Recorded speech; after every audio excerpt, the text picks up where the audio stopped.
Since anti-Beijing demonstrations began in Hong Kong in June, scenes like this have been frequent.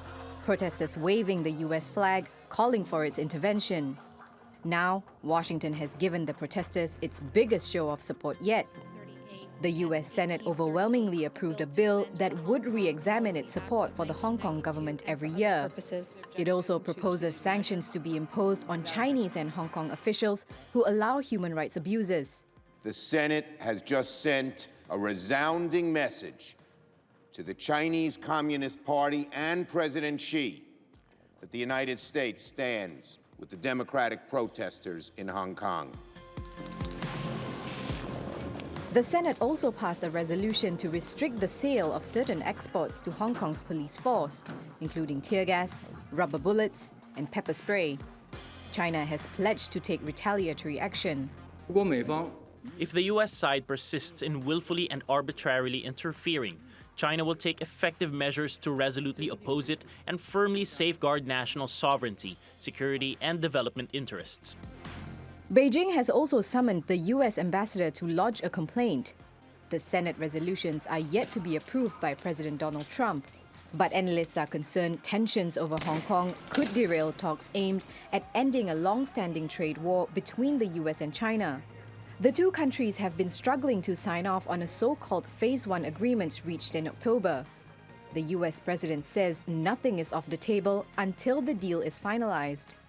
Their supply chains are being killed. And I said they had the worst year in 57 years. Now, with that being said, I have a good relationship with China. We'll see what happens. But I'm very happy right now. And if we don't make a deal with China, I'll just raise the tariffs even higher. Those tariffs could come as soon as next month, with the Trump administration planning to impose a 15% levy on $156 billion worth of Chinese consumer goods. That's on top of the $550 billion already imposed. No deadline has been set for the signing of the Phase 1 deal, but another exchange of tariffs between Washington and Beijing could reverse the progress that's been made so far. Laila Humairah, TRT World. Let's get more on this now from Alasdair Macleod from Exeter in the UK. He's the head of research at trading firm Goldmoney. Thank you for joining us on the program. First off, how exactly does this bill aim to deter China from further oppression in Hong Kong? Well, I think we've got to take a step back. It's actually a larger picture than the one which is commonly portrayed. You've got to think in terms of how America finances itself. It uses international portfolio flows basically to bridge the budget deficit. Now, the problem they have is that China, through Hong Kong, is going to attract, or was going to attract, the lion's share of those flows. And so America then would have a big problem. And as far as the Chinese is concerned, they believe the reason that Hong Kong has stirred up this like a hornet's nest is because the Americans have provoked it to stop international portfolio money going through Hong Kong into Shanghai, which is called the Shanghai Connect regime. And it allows international investors to put money into China, invest it into infrastructure projects, and then withdraw it without having to pay any taxes. And it's that principally which the US Treasury, I believe, is attacking in order to ensure that the portfolio flows are not going into China, but instead is more likely to go to America. Mm-hmm. So the passage of this bill comes at a sensitive time for US-China relations, with talks on a new trade deal underway. How might this damage those talks? The relations between the US and China are already strained as it is. Well, the trade talks are a separate issue. But as far as China is concerned, of course, it is all one issue. The reason that the trade situation started was because President Trump believed that China was, if you like, exporting to America on unfair price terms and effectively gouging out American industry.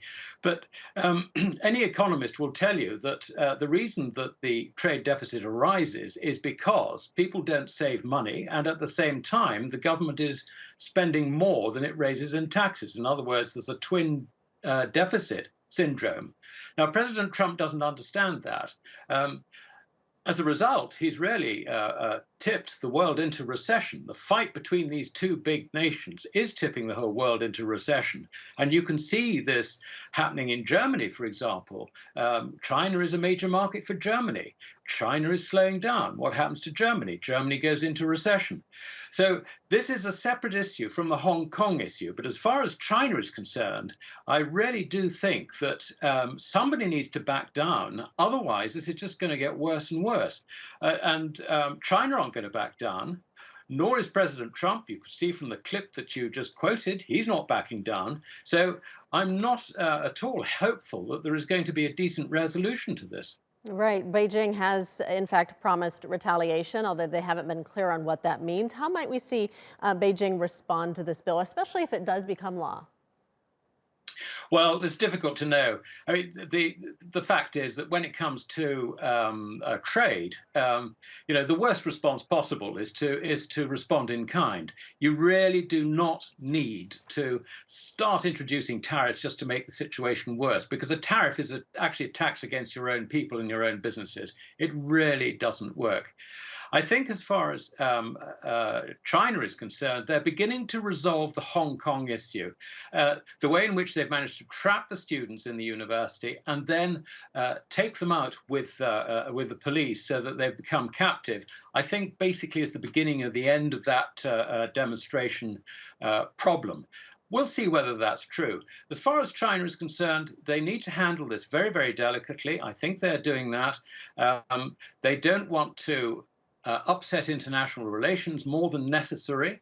And I think the way in which they've attacked this university problem is indicative of that, rather than just going in, sending all the troops in and taking everybody out. That obviously is not a realistic approach.